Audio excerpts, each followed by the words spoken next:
Halo, selamat datang kembali di channel United Identity, channelnya fans Manchester United yang selalu berpikir logis dan sistematis. Jadi gue ini kadang-kadang suka apa ya, suka mungkin suzon atau suka percaya konspirasi teori gitu ya. Mungkin karena kebanyakan nonton film gitu ya, film-film spionase, film-film misteri gitu thriller, suspense tuh gue suka gitu. Jadi ini gue ngeliat bahwa sempat gue lihat juga sih ada suatu podcast gitu ya di Inggris gitu yang mengatakan bahwa sepertinya banyak pihak gitu ya, banyak orang, banyak klub gitu yang nggak suka saat ini Manchester United tuh diatur atau diorganisir gitu ya oleh orang-orang yang bagus gitu. Karena kenapa? Ujung-ujungnya adalah bisa meningkatkan prestasi Manchester United lagi, baik dari sisi keuangan, sisi ya, trofi segala macamnya. Sepertinya banyak pihak tuh yang nggak mau gitu Manchester United tuh maju lagi, jaya lagi, terus dengan segala cara gitu untuk selalunya kayaknya mau dijegal gitu, yang diberlakukan Tax United, terus kiper tiba-tiba jadi jago kalau lawan Manchester United. Nah ini termasuk juga nih yang gue coba bahas nih. Ini kan gue bahas sebenarnya dari gue kutip lah ya dari artikelnya Laura Whitwell di Athletic, sama juga beberapa berita-berita dari ya Fabrizio Romano sama berbagai sumber dan berita lain. Nah yang dimana tadi pagi lah ya, tadi siang ya, bahwa Serge Berge ya yang diincar yang udah gue bahas sebagai midfielder Manchester United, yang dimana Manchester United valuasinya bilang nggak lebih dari 20 juta pound, tapi Burnley maunya 30 juta pound. Kan udah kurang ajar tuh ngajuin Tax United. Udah here we go ke Fulham dengan angka 20 juta pound plus 5 juta pound add-ons. Kurang ajar kan? Nah ini dia nih. Mereka nggak mau turunin untuk MU, tapi Fulham nego gitu. Nah gini kan akibatnya secara langsung ya menyelesaikan nih transfer atau ya proses transaksi pembeliannya McTominay dong, karena kan udah ada pemain tengah kan Fulham kan.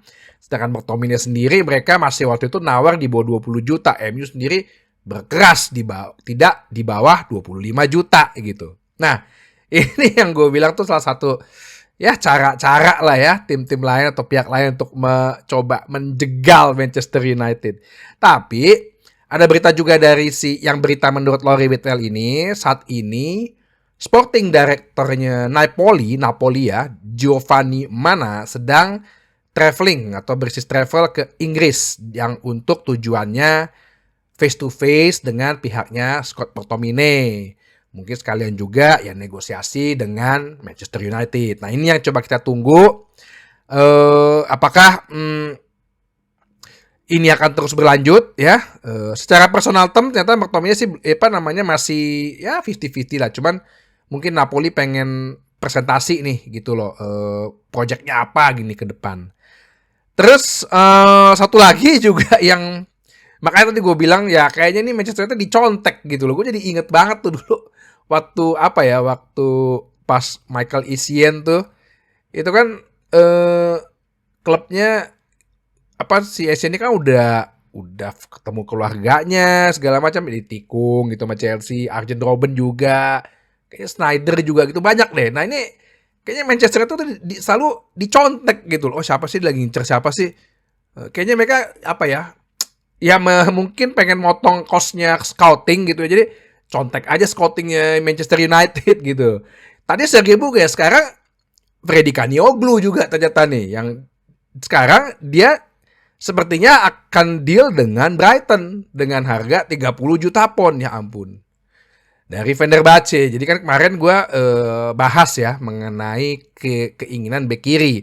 Nah kenyataannya sekarang Freddy Kanioglu ini sudah sepertinya semakin dekat dengan Brighton.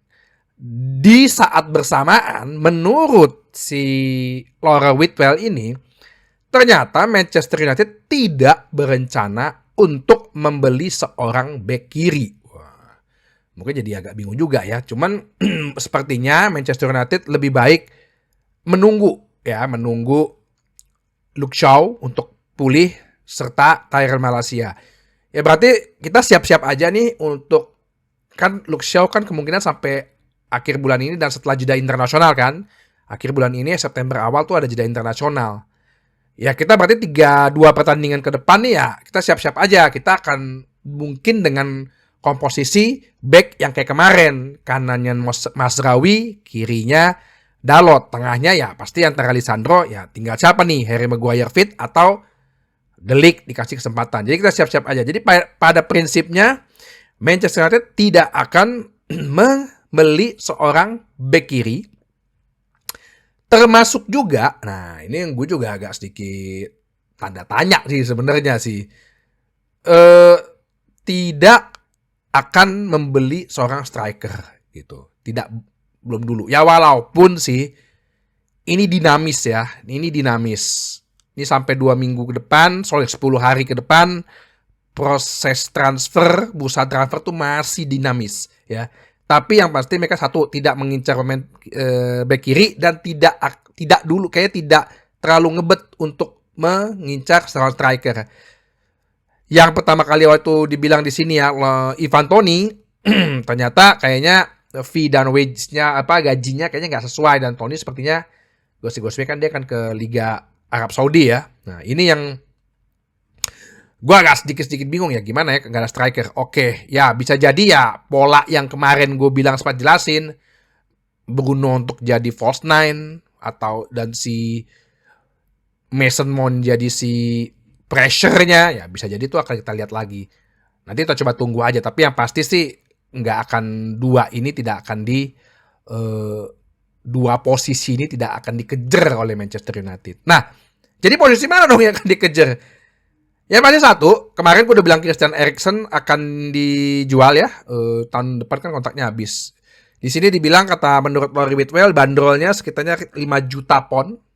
Ya, ada isu juga Ajax pengen ngejar. Ya bisa jadi supaya dia balik lagi kan ke ini kan Liga Belanda juga mungkin lebih pas buat dia karena udah usia dan lebih lambat. Ya plus dengan ya Hannibal Mehri kemarin nih yang penjualannya, dan ada gosip juga ya Victor Lindelof. Jadi menurut si Lauren Whitwell dan menurut Identity juga, kalau misalnya Eriksen juga cabut, ya berarti sih kita butuh ya 2 pemain gelandang dalam arti ini ya. Yang udah pas satu kan Manuel Ugarte. Jadi Manuel Ugarte ini kan juga kebetulan si ininya kan Jorge Mendes ya. Gue udah bahas ya Jorge Mendes ininya.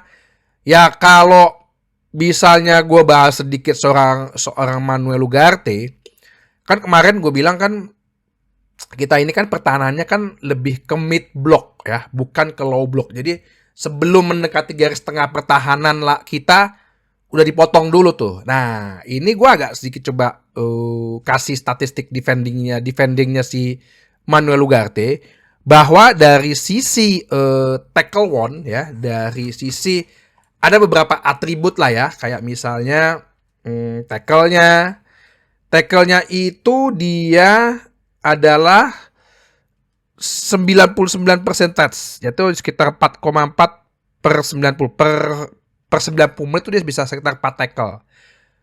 Dan tackle won-nya sekitar 3, 2,7.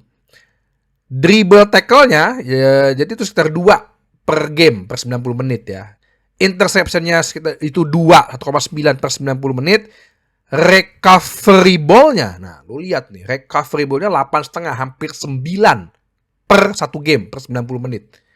Ini yang gue bilang sih, kalau kita coba Pak kemarin ya gue bilang peran Mason Mount. Nah ini yang gue bilang strategi mid block ini ya Ugarte cocok gitu loh. Memang dia kan ya itu gue bilang pemain nggak dipakai itu kan bukan berarti pemain nggak bagus gitu. Mungkin nggak cocok dengan skema pelatih gitu loh. Jadi ini yang gue lihat kayaknya Ugarte akan seperti ini, akan sesuai banget dengan gaya kemarin yang gue bilang gitu. Press di saat mid block, berusaha rebut bola sebelum pihak lawan masuk ke tengah lapangan kita gitu, tengah pertahanannya Manchester United. Kan ada Casemiro, iya Casemiro. Cuman kan gue bilang secara usia, secara pertandingan, nah Casemiro gimana gitu loh. Jadi ya menurut gue secara kemarin pernah gue bahas juga atributnya Manuel Ugarte. Lo lihat kan waktu itu heat map-nya banyak di tengah. Nah itu potong di mid block-nya itu tuh yang kenapa banget kita ngebet lah dengan Manuel Ugarte.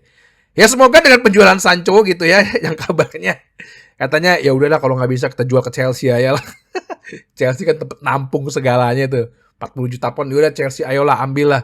Kan Todd Boehly kan lagi kesel-kesel ya tuh. Ya, coba deh diiniin. Nah, semoga dengan duit itu kita bisa beli Manuel Ugarte, atau ada opsinya lagi yang menurut Laurie Whitwell adalah peminjaman. Ya whatever, tapi yang penting gue rasa ini satu satu kepingan kecilnya untuk strateginya Ten Hag nih yang akan dimainkan selama musim ini, ya bisa jadi Manuel Ugarte. Ada Casemiro, cuman tadi kita butuh sesuatu defensive midfielder yang lebih fresh, lebih muda, speednya lebih bagus, daya recovery-nya, daya jelajahnya juga bagus. Nah, Ugarte lah ini, ya.